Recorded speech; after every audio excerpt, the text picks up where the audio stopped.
So you want to learn Jetpack Cat, but when you play her, the enemy team always seems to be giving you a hard time? Well, as probably the only Jetpack Cat main to exist, I'll be giving you tips on how to play against every hero in Overwatch. We will be covering heroes up until Xion, excluding tanks, because at the time of recording this, Hero 53 still hasn't come out yet. The reason why I'm not including tanks is because as Jetpack Cat, you can't really do much against tanks by yourself, so I recommend you look up general tips on how to play against each tank and apply that knowledge to your gameplay. This will only be tips on how to play against other heroes. There won't be any in-depth guide on how to play Jetpack Cat or understand her kit better, although I could make a video about that too if enough people are interested, so I encourage you to either learn that yourself and develop your own playstyle by playing her, or watch some video on it before you watch this one. Another note, throughout the video you will see these icons, each having its own meaning. This one is just the regular image of Fika's ultimate,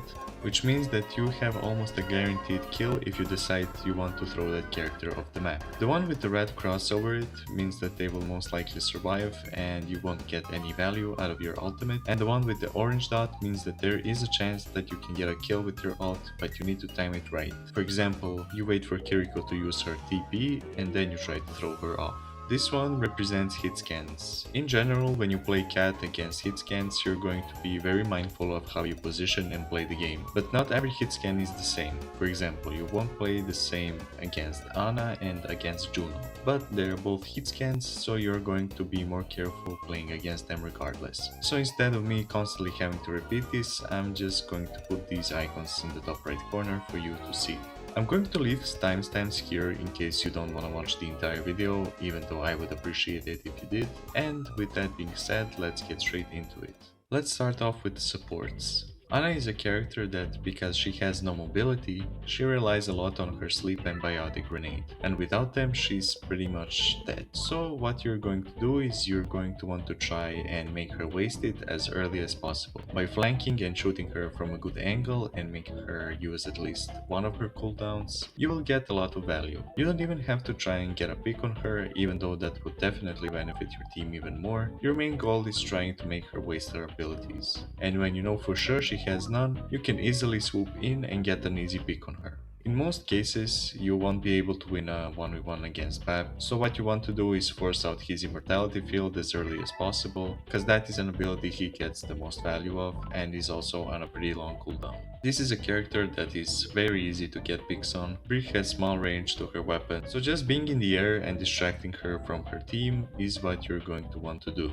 She is simply powerless against Fika, and a Brick player will most likely change because they simply can't do anything about you. Yari players will often try and find a good spot for their pylon so that it can both heal and stay hidden from the enemy team. So your job is to flank and get that pylon as fast as possible so she gets no value from it. I wouldn't recommend trying to 1v1 any Yari because her bullets are the size of trees, so if you want to get a pick on her, just do it by throwing her off the map or swoop in to get her when she's half health or below. Playing against another cat is the most fun you will have playing this character. The usual playstyle of a cat player is to be an annoying little shit and use the permaflight to their advantage to poke and distract you from their team. So you're going to want to keep your backline safe and prevent that. If you know the enemy cat has an ult, make sure you're ready to try and catch your teammates before they're thrown off. I would also recommend you having your per ability ready too, because if you manage to save your teammate, the enemy Jetpack Cat will most likely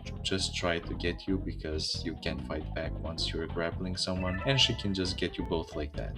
Juno can be a very easy pick, but she can definitely win duels if you're not careful enough. I would recommend not dueling Juno up until you get the Claws Out major perk.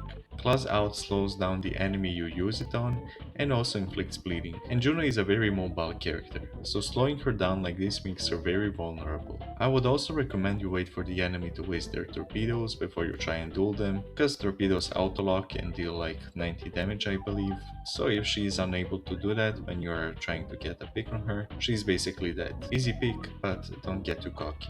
Same thing with Bap, you're going to want to bait out her Suzu since she gets the most value of that, and it's also one of the best abilities in the game. Whether you do it by shooting her teammate or her, it doesn't matter, just make sure she uses it early.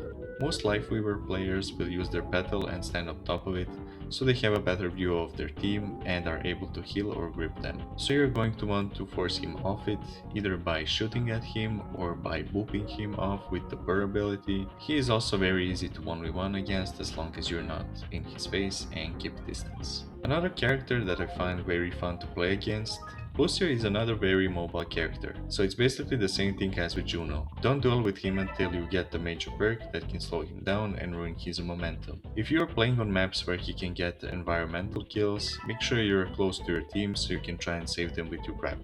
Mercy is a very interesting character to go against because her value really depends on how good her team is. So for example, if the enemy team is playing decently and they also have a pocketed Ashe, you will have a really tough time trying to get her. But if they're going far Mercy or any other comp that can't easily take down Cat, then Mercy is going to be a very easy pick for you to get. The only thing you should be careful of when facing Mizuki is his chain, because if he hits you with that, you're basically dead.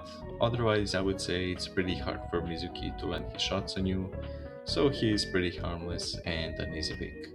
Not much to say about this character honestly, just wait for her to use her fade or force it out of her and she's also an easy pick.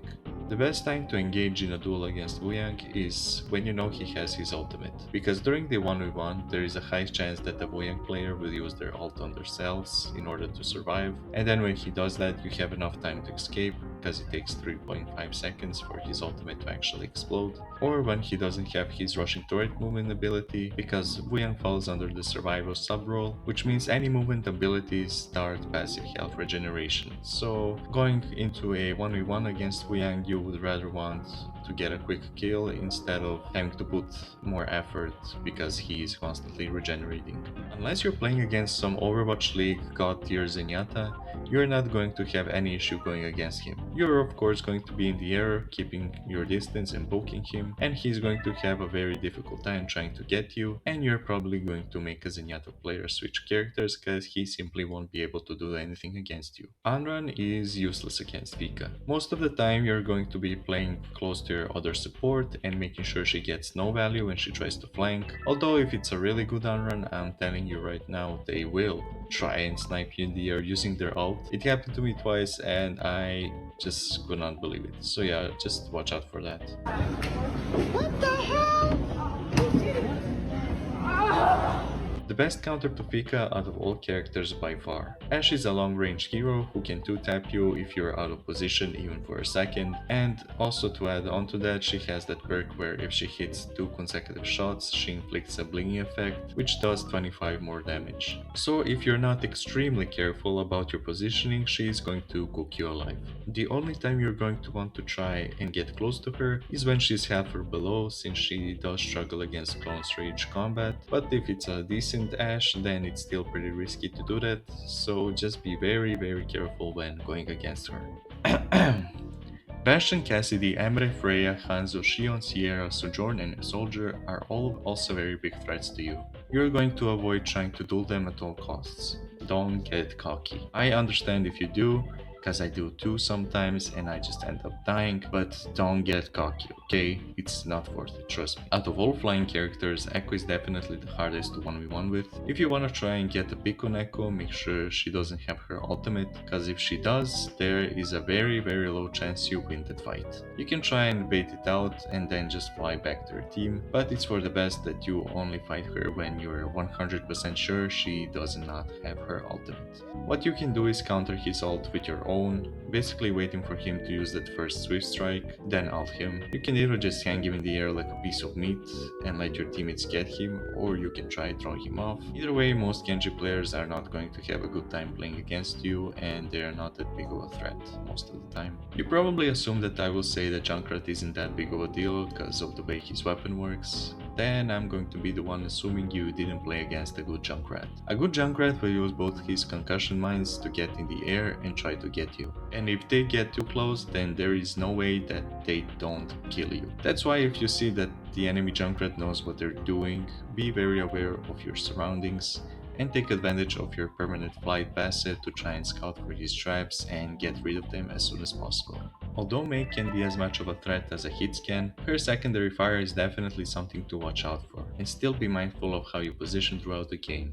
When you know she has her ultimate, make sure you're flying out of its range. And if multiple of your teammates end up frozen, try to save at least one. From my experience, Pharah players usually switch pretty quickly when they see that the enemy team has a cat, so I can confidently say you won't have any issues with her as long as you don't allow her to take space in the air, which is quite literally how she is designed to be played. You being there to annoy her and make her have to drop down makes her practically useless. Reaper's playstyle revolves around being sneaky and constantly being in your backline trying to get picks on your supports. But what gives you an advantage over him is that his shotguns deal almost no damage long range. So you're going to constantly be up in the air scouting around and be a thorn in his side by alerting your whole team about him whenever he tries to sneak into your backline or force him out by poking him from a distance. Sombra is a tricky one, cause there isn't really much you can do against her really. She's a pretty good duelist and she's invisible most of the time, so you're going to play Cat the way you would any other character when you go against Sombra. Just stick with your teammates, don't wander off, and listen for the sounds of her footsteps and translocate her so you can alert your team about her before she tries to do anything. Same thing as with Zenyatta. Unless you're playing against some Overwatch League level Symmetra that doesn't miss any of her shots, you should be perfectly fine. Make sure you watch out for TP bombs, or if a sim player tries to flank. Make sure she gets 0 value out of both her TPs and turrets, and you should be good. Just destroy his turrets, please. No one wants to destroy his turrets for some reason, and I have no idea why. Switch.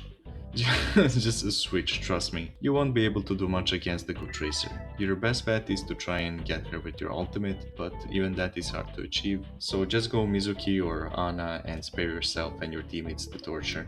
When you hear that sound, you move immediately. Don't even look back, just go as far as your jetpack takes you, cause if she does manage to get that overhead swing on you and slam you to the ground, you are dead. Her ultimate is kind of shit. It's like a High Noon 2.0 to me. She becomes very vulnerable and just stays in one place. So you're going to fly up to her and not be in the direction she's facing and try to deal as much damage as you can to her, because your teammates are also most likely going to be shooting up at her, and that way you can get a pick on her. Otherwise, just be a bodyguard for your teammates and using your per ability try to deny her any space or flanks or anything of that sort.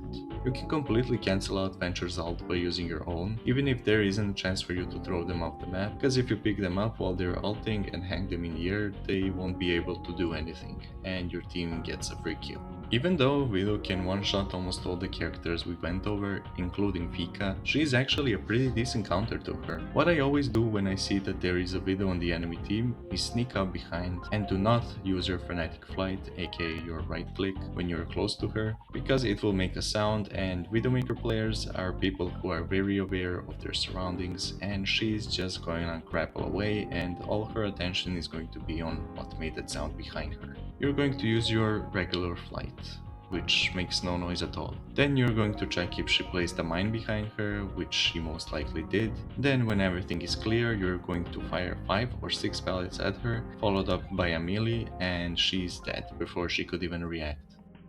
And that would be it, except there is one last thing I wanna say. This video is not some strict rulebook on how you have to or must play against other heroes in the game. It's more of a helpful advice from someone who has been playing JETPACK CAT consistently since her release back in February and just wants to share what he learned from all those hours of playing her. I encourage you to develop your own personal playstyle and do what works best for you, and do whatever makes you have the most fun playing this demonic character. So if you have any of your own personal tips or advice you want to share that I didn't mention in this video, feel free to leave it in the comments. If you made it this far in the video, I'm very thankful for taking the time out of your day to watch my video, and I'll see you in the next one. Bye bye!